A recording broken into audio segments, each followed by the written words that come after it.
महाराष्ट्र राजस्थान का वक्त हुआ है। नमस्कार, मैं रविंद्र सिंह आपके साथ। शुरुआत कोटा से आ रही बड़ी खबर से करेंगे, जहां पर कोचिंग के लिए एक छात्र जो गया हुआ था वो लापता हो गया है। जवाहर नगर थाना इलाके से कोचिंग के लिए छात्र निकला था। कोटा की यह खबर है। गराडिया महादेव में छात्र की अंतिम लोकेशन मिली है। छात्र से अभी तक कोई संपर्क नहीं हो पा रहा है। पिता ने प्रशासन से गुहार लगाई है और पुलिस अब छात्र की तलाश कर रही है। कहां गया ये छात्र, लगातार पुलिस तलाश रही है। कोटा की यह बड़ी खबर। कोचिंग के लिए, पढ़ने के लिए कोचिंग में छात्र निकला था, लापता हो गया। हिमांशु मित्तल हमारे संवाददाता जुड़े हैं हमारे साथ। हिमांशु, कुछ और जानकारी अभी मिल पाई? लास्ट लोकेशन तो पता चल पाई है पुलिस को? देखिए, जेई की ये तैयारी कर रहा था स्टूडेंट। हॉस्टल से बैग लेकर के निकला, परिजनों को मैसेज किया कि 7 बजे बात करूंगा। टेस्ट था, टेस्ट के लिए हॉस्टल से निकला था, लेकिन टेस्ट देने के लिए नहीं पहुंचा। और उसकी जो लास्ट लोकेशन निकली वो गरडिया महादेव के करीब निकली है। और इन सबके बाद में जो परिजन है उन्होंने कोटा पुलिस को शिकायत दी है। कोटा शहर एसपी से गुहार लगाई है कि उनके बेटे की तलाश में मदद की जाए। फिलहाल पुलिस जो है, शहर पुलिस छात्र की तलाश में जुट गई है। आपको बता दें कि 16 साल का ये छात्र है, कोटा में रह करके जेई की तैयारी कर रहा है। एमपी से आया है और करीब करीब कल दोपहर 12:30 बजे के करीब हॉस्टल से टेस्ट देने की कह करके निकला था। लेकिन तब से ही इस छात्र को लेकर के किसी भी तरह का कोई अपडेट नहीं है। जैसा कि पुलिस ने लास्ट लोकेशन निकलवाई है, उसके बाद में इस छात्र की last location Garadia Mahadev Rawatbhata road पर निकल करके आई है। इसके साथ ही फिलहाल जो आसपास का इलाका है वहां पर कोटा पुलिस की तरफ से सर्चिंग ऑपरेशन चलाया जा रहा है, क्योंकि नियर अबाउट वहां पर चंबल नदी से जुड़ा हुआ इलाका है, तो वहां पर भी सर्चिंग की जा रही है। फिलहाल कोटा पुलिस की तरफ से जो स्टूडेंट है उसको खंगालने की कोशिश की जा रही है, लेकिन अब तक किसी भी तरह का कोई अपडेट। अच्छा, अभी जैसा आपने बताया कि छात्र हॉस्टल से निकला था, यानी कोटा राजस्थान का नहीं है। छात्र कहाँ का है? देखिए, जैसा मैंने आपको बताया कि कोटा कोचिंग हब है और देश के अलग अलग हिस्सों से कोटा में आकर के जो स्टूडेंट हैं आईआईटी और मेडिकल की तैयारी कर रहे हैं। तो ये छात्र भी मध्य प्रदेश से आकर के कोटा में जेई की तैयारी कर रहा था और टेस्ट देने के लिए, जो रूटीन टेस्ट रविवार को होता है, वो टेस्ट देने के लिए कोचिंग संस्थान को लेकर के निकला था। लेकिन टेस्ट देने के लिए नहीं पहुंचा और उसकी जो लास्ट लोकेशन पुलिस ने निकाली वो निकल करके आई है गरडिया महादेव। दूसरी बड़ी बात ये, जैसा कि मैंने बताया कि जब ये छात्र हॉस्टल से निकला था तो एक मैसेज इसके तरफ से परिजनों को भी किया गया था कि मैं टेस्ट से फ्री होकर के करीब 7 बजे फोन करूंगा। लेकिन परिजनों के पास जब फोन नहीं पहुंचा, छात्र का मोबाइल स्विच ऑफ मिला, तो परिजनों को इस बात को लेकर के चिंता हुई और इस पूरे मामले की जो सूचना है वो पुलिस को दी। बहुत बहुत धन्यवाद आपका। फिलहाल हिमांशु मित्तल, फिलहाल इस खबर पर ब्रेक करने के साथ ही विस्तार से जानकारी देने के लिए आपका। फोन आया था मेरे पास में कि उनका बच्चा जो है वो बगैर किसी को कहे सुने कमरे से निकल गया, कोचिंग में भी नहीं गया। इस पर उसकी तलाश चालू करी गई थी। जो थाना जवाहर नगर का ये मैटर है, तो एसएचओ जवाहर नगर और सीओ प्रथम भवानी सिंह इंदा और उनकी टीम जो है कल से लगातार इस बच्चे की तलाश में घूम रहे हैं।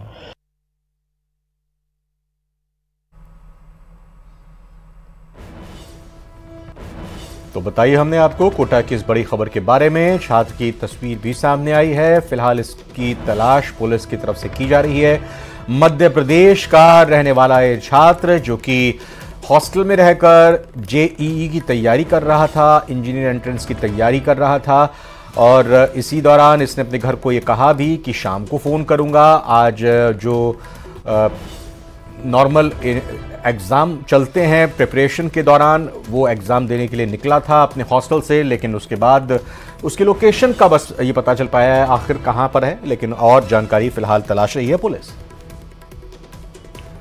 और अब जयपुर से बड़ी खबर है, जहां पर जेडीए प्रवर्तन दस्ते ने बड़ी कार्रवाई को अंजाम दिया। प्रवर्तन दस्ते ने अवैध कॉलोनी को ध्वस्त कर दिया है। सिरसी रोड इलाके में कृषि भूमि पर निर्माण हो रहा था। 12 अवैध दुकानों को ध्वस्त किया गया है। मौका पाकर रातों रात अवैध दुकानें बनाई जा रही थी। मुख्य नियंत्रक धर्मेंद्र यादव के निर्देशों पर यह कार्रवाई की गई है। तो लगातार जेडीए पूरी तरह से चुस्त दिखाई दे रहा है और किसी भी तरह के अतिक्रमण को मुक्त करने की कोशिश और कवायद का यह हिस्सा माना जा रहा है, जिसमें जेडीए प्रवर्तन दस्ते ने बड़ी कार्रवाई को अंजाम देते हुए अवैध कॉलोनी को ध्वस्त किया है। सिरसी रोड इलाके में कृषि भूमि पर निर्माण हो रहा था। 12 अवैध दुकानों को ध्वस्त किया है। मौका पाकर रातों रात अवैध दुकानें बनाई जा रही थी। मुख्य नियंत्रक धर्मेंद्र यादव के निर्देशों पर यह कार्रवाई की गई है।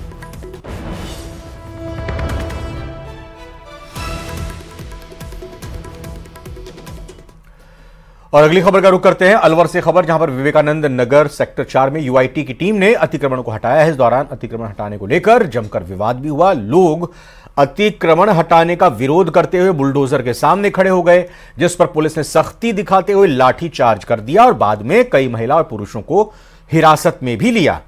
स्थानीय लोगों ने यूआईटी की टीम पर आरोप लगाया है कि यूआईटी की टीम ने प्लॉट मालिक की ये तरफ से मिलीभगत की और इस कार्रवाई को अंजाम दिया है। लाठीचार्ज के दौरान कई लोगों को चोटें भी आई हैं। तो अहम खबर अलवर के विवेकानंद नगर के सेक्टर 4 में आपको बता रहे हैं, जहां पर यूआईटी की टीम ने अतिक्रमण हटाया है और इस दौरान अतिक्रमण हटाने को लेकर जमकर विवाद हुआ है। लोग अतिक्रमण हटाने का विरोध करते हुए बुलडोजर के सामने खड़े हो गए, जिस पर पुलिस ने सख्ती दिखाते हुए लाठीचार्ज किया और बाद में कई महिला और पुरुषों को हिरासत में भी लिया गया। स्थानीय लोगों ने यूआईटी की टीम पर आरोप लगाया है कि यूआईटी की टीम ने प्लॉट मालिक की तरफ से उसके साथ मिलकर मिलीभगत करते हुए इस कार्रवाई को अंजाम दिया है। लाठीचार्ज के दौरान कई लोगों को चोटें भी आई हैं। प्रदेश के कृषि मंत्री डॉक्टर किरोड़ीलाल मीणा रविवार को मलारना डूंगर उपखंड क्षेत्र के दौरे पर रहे और इस दौरान डॉक्टर किरोड़ीलाल मीणा ने मलारना चौक में स्वामी आत्मानंद वैदिक गुरुकुल में आयोजित महायज्ञ और आर्य सम्मेलन के समापन कार्यक्रम में शिरकत की। इसी के साथ बिच्छी दौना में आयोजित हरि कीर्तन और पद दंगल कार्यक्रम में उन्होंने भाग लिया। डॉक्टर मीणा ने युवा जागृति मंच के तत्वाधान में आयोजित 1 दिवसीय कन्हैया पर दंगल में पहुंचकर गायन पार्टी के साथ गीतों पर जमकर थिरके भी। अंदाज किरोड़ीलाल मीणा का आप देख सकते हैं। कृषि मंत्री किस तरह से थिरकते हुए नजर आ रहे हैं। लोग भी उत्साहित वहां पर देखने को मिले और इस दौरान किरोड़ीलाल मीणा ने कहा कि कन्हैया दंगल में सम्मिलित होकर अपूर्व आनंद की अनुभूति हुई। तस्वीरों में आप देख सकते हैं कैसे हाथ ऊपर उठाकर पूरे इन्वॉल्व होते हुए उन्होंने यहां पर डांस किया और इस दौरान वहां मौजूद लोगों की तरफ से भी मंत्री के ऊपर फूलों की बरसात की गई। वहां मौजूद लोग कलाकारों की तरफ से उत्साहवर्धन करते हुए उनके साथ ताल से ताल मिलाई गई।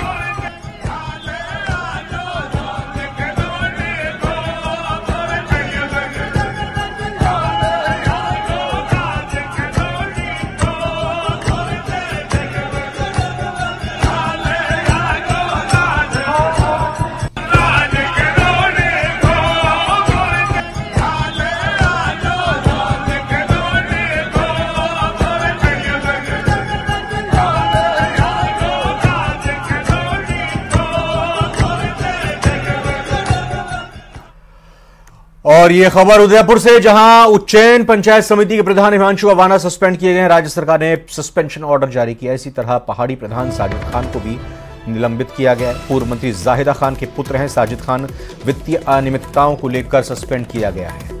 तो यह बड़ी खबर आपको उदयपुर से बता रहे हैं, जहां पर उज्जैन पंचायत समिति के प्रधान हिमांशु अवाना को निलंबित किया गया है, सस्पेंड किया गया है। राज्य सरकार ने सस्पेंशन ऑर्डर जारी किया। इसी तरह पहाड़ी प्रधान साजिद खान को भी निलंबित किया गया है। पूर्व मंत्री जाहिदा खान के बेटे हैं साजिद खान, वित्तीय अनियमितताओं को लेकर उन्हें सस्पेंड किया गया है।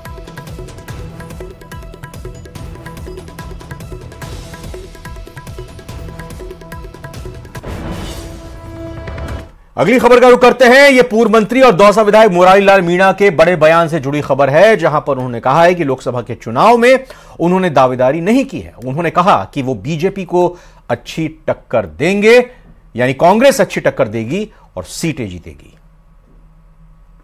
धांसपट्टी देते हैं, बराबरी टक्कर देंगे, हम सीट जीतेंगे। ऐसा हमारे विकास की बात करेंगे हम तो, जो हमारी सरकार की योजनाएं थी, अच्छी योजनाएं थी, हमने काम किए थे और हमारा क्या विचार उसमें काम करेंगे। ये तो केवल भावना भड़का के वोट लेना चाहते हैं। आप आ रहे हो जनता सब समझ गई। आप आ रहे हो सर लोकसभा? देखो मेरी स्वयं की कोई दावेदारी नहीं है। हर आदमी अपने अपने हिसाब से सोचता है और पार्टी दिशा निर्देश देगी तो चाहे बड़े हो चाहे छोटे चुनाव लड़ना पड़ता है। कभी कोई ड्रेस कोड के नाम पे, कभी उसके नाम पे। ये तो हिजाब वाली बात आती कहाँ से? हम ये उसमें पता नहीं कहाँ नए नए फंड उठा के ले आते हैं। मैं समझता हूँ कि जो सारा सिस्टम चल रहा है इतने देर से बढ़िया चल रहा है। ड्रेस कोड तो है ही, पहले से ऑलरेडी चल रहा है ड्रेस कोड तो। मैं इसमें हिजाब का, भाई हिजाब बीच में आई खांसी, इमोशनल बात खांसी लेके आते हैं। हिजाब का कोई नई नई बात लेके आ जाते हैं बीच में। इसमें तो क्या कि स्वतंत्र लोग बाग बीजेपी हर चीज़ पर राजनीति करते हैं, धर्म पर राजनीति, जाति पर राजनीति, औरों पर राजनीति। उनको तो इमोशनल करना है जनता को। राजधानी जयपुर से बड़ी खबर सामने आई है, जहां बाल सुधार गृह से 22 बाल अपचारी एक साथ फरार हो गए। इसकी सूचना मिलते ही महकमे के अधिकारी और पुलिसकर्मी सन्न रह गए। फरार हुए ज्यादातर बाल अपचारी गंभीर आपराधिक मामलों में निरुद्ध थे। ये बाल अपचारी आधी रात को दीवार में सुराख करके छेद करके और खिड़कियां तोड़कर भाग गए हैं। अब पुलिसकर्मी उनकी खोजबीन में भागदौड़ कर रही है। एक बाल अपचारी को पकड़े जाने की सूचना भी है, लेकिन बाकियों का अभी तक कोई सुराग नहीं लग पाया है। तो जयपुर की यह खबर है, जहां बाल सुधार गृह से 22 बाल अपचारी एक साथ फरार हो गए हैं। इसकी सूचना मिलते ही महकमे के अधिकारी और पुलिसकर्मी सन्न रह गए हैं। फरार हुए अधिकांश बाल अपचारी गंभीर आपराधिक मामलों में निरुद्ध थे। ये बाल अपचारी आधी रात को दीवार में सुराख करके छेद करके खिड़कियां तोड़कर भाग निकले हैं।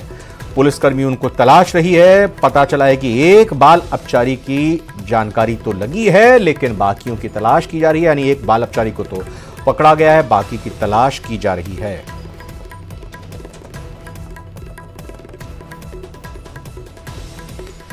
तो आप देखिए किस तरह से बाल अपचारी बाल सुधार गृह से भाग निकले हैं और इसको लेकर अब हड़कंप सा मच गया है।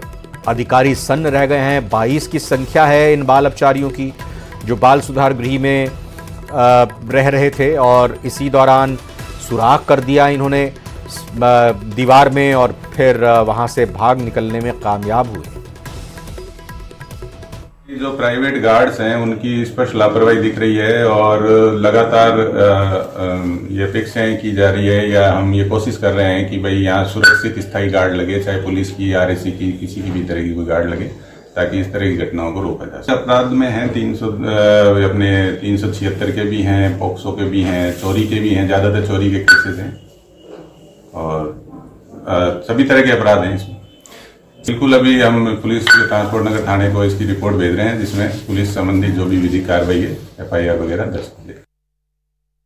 सवाई माधोपुर जिले में 6 दिन पहले बोरवेल में गिरी एक महिला का शव आखिरकार आज निकाल लिया गया। महिला को बोरवेल से बाहर निकालने के लिए 120 घंटे तक यानी 5 दिन का ऑपरेशन चला। राजस्थान में इस तरह के मामले में संभवतः ये सबसे बड़ा ऑपरेशन रहा है। शव मिलने के बाद ऑपरेशन में जुटी टीम ने राहत की सांस ली है। इस रेस्क्यू ऑपरेशन में SDRF की टीम को खासा संघर्ष करना पड़ा, कड़ी मशक्कत करनी पड़ी।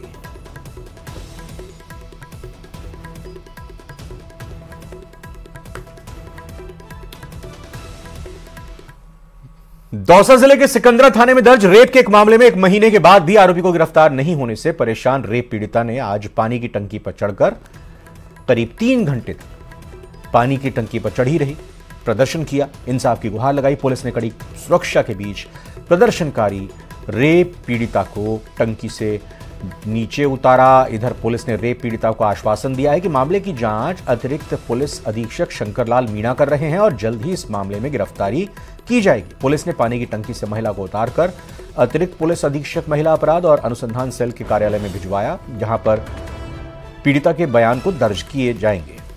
ये 3 तस्वीरें हैं आपके सामने। टंकी पर इंसाफ की गुहार लगाती हुई महिला चढ़ गई।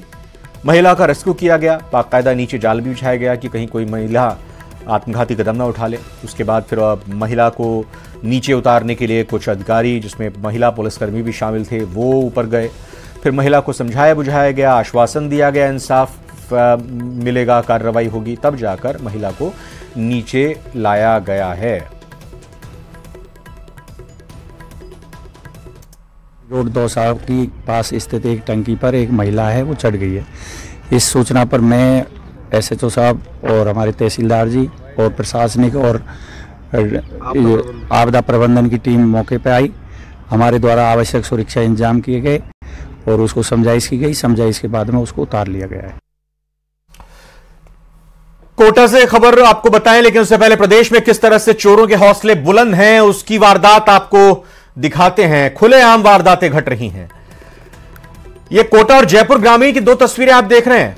कोटा में चोरों ने दुकान का ताला तोड़कर करीब 2 लाख के कॉपर चुरा लिए, तो वहीं जयपुर ग्रामीण के बगरू के महिंद्रा सेज इलाके में चोरों ने एक मकान में चोरी की वारदात को अंजाम देने की कोशिश की, लेकिन लोगों के जागने पर बदमाश मौके से फरार हो गए। तो देखिए कोटा और बगरू जयपुर ग्रामीण की इन 2 तस्वीरों को, ये दोनों तस्वीरें सीसीटीवी में कैद हुई हैं। चोरों के हौसले बुलंद हैं, किस तरह से पता चल रहा है। के लिए आंदोलन करते हुए झुंझुनू के शहीद बालूराम को किसानों ने याद किया। जिला मुख्यालय पर स्थित शहीद बालूराम स्मारक पर पुष्पांजलि कार्यक्रम का आयोजन हुआ, जिसमें किसान नेता शहीद बालूराम के परिजन और अन्य किसान संगठनों के प्रतिनिधियों ने हिस्सा लिया। सभी ने बालूराम की प्रतिमा पर पुष्प चढ़ाकर पुष्पांजलि अर्पित की।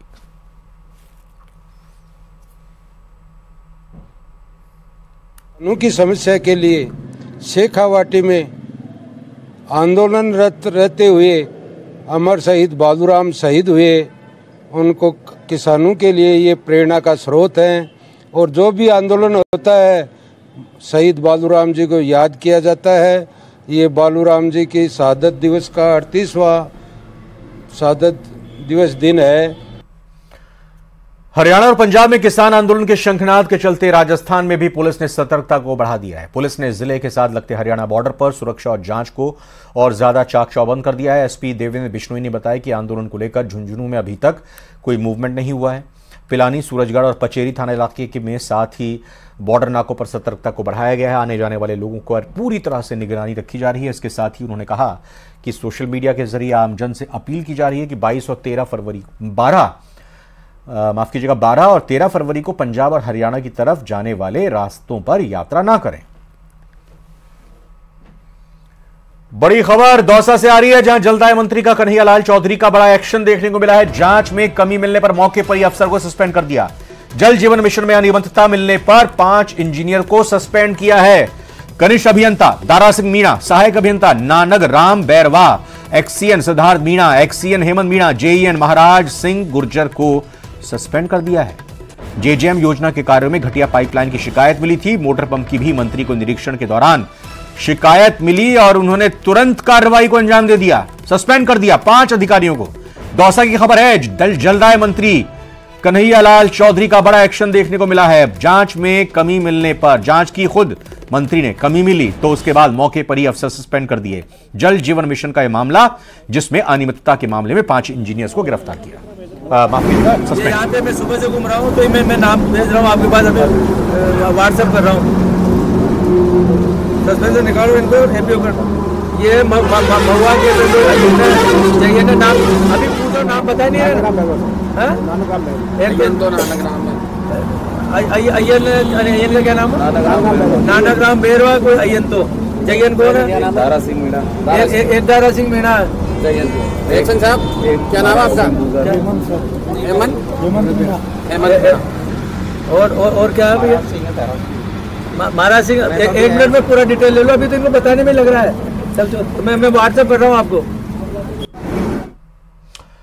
आशीष हमारे संवाददाता दौसा से जुड़ चुके हैं। तो आशीष, जाहिर तौर पर ऑन स्पॉट ये फैसला ले लिया गया सस्पेंशन का, तो इंजीनियर्स में खलबली होगी, लोगों में काफी उत्साह होगा कि देखिए किसी भी तरह की लापरवाही बर्दाश्त नहीं। अब बिल्कुल, काफी दिनों से जल जीवन मिशन में भ्रष्टाचार और अनियमितताओं की शिकायत मिल रही थी और आज जैसे ही जलदाय मंत्री कन्हैयालाल चौधरी महुआ में पेयजल परियोजना का शिलान्यास करने पहुंचे थे, तो स्थानीय विधायक ने उन्हें अवगत कराया कि यहाँ पर काफी अनियमितताएं हैं। उसके बाद में वो पीपलखेड़ा गांव में पहुंचे और वहां पर जल जीवन मिशन के कार्यों का जब औचक निरीक्षण किया तो पूरी पोल खुल गई, पाइपलाइन काफी घटिया मिली और जो इंजीनियर थे वो संतोष पर जवाब मंत्री को नहीं दे पा रहे थे। इसके बाद मंत्री भड़क गए और उन्होंने जलदाय विभाग के जो अधिकारी हैं उनको दातार लगाई और उसके बाद में मौके पर ही पीएचईडी के सचिव समित शर्मा से उन्होंने फोन पर बात की और स्पष्ट निर्देश दिए कि ये जो 5 इंजीनियर हैं इनको निलंबित किया जाए। उसके बाद में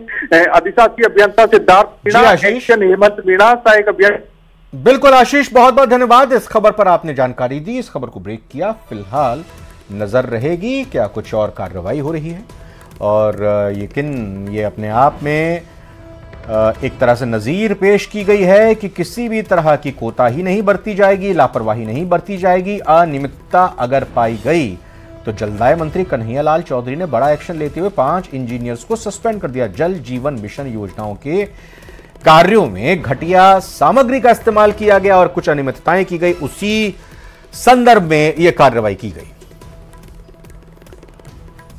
और लोकसभा चुनाव के संदर्भ में इस वक्त एक बड़ी खबर आ रही है। सीएम भजनलाल शर्मा ने बड़ा दावा किया, लोकसभा चुनाव में 400 से ज्यादा सीटें जीतेंगे। यह बात उन्होंने कही है। राजस्थान की सभी 25 सीटें एक बार फिर से बीजेपी जीतेगी। हर बार 25 सीटें जीती है पिछली 2 बार से, इस बार भी 25 सीटें जीतेंगे और हर सीट पर इन 25 के 25 सीटों पर 5 लाख से ज्यादा वोटों से जीत दिलानी है। इसके लिए उन्होंने लोगों से अपील भी की और ये दावा भी किया कि 5 लाख से ज्यादा वोटों से जीतेंगे। 2024 में जो हमारा चुनाव आ रहा है, मैं आपसे कहना चाहता हूं कि अब की बार 400 पार, अब की बार ऐसा हमें करना है। मैं आपको एक और मैं निवेदन करना चाहता हूं, राजस्थान के अंदर हम हमेशा 2 बार से 25-25 सीट जीतते हैं। अब की बार भी हम पूरी 25 सीट जीतने वाले हैं, लेकिन हमें करना होगा और करना हमें यह होगा कि 5 लाख से कम हम कोई भी सीट नहीं जीते, उससे ज्यादा वोटों से जीते, यह हमें करना होगा। और इसी के साथ फिलहाल अभी बुलेटिन में इतना ही। आप बने रहिए न्यूज़ 18 राजस्थान के साथ।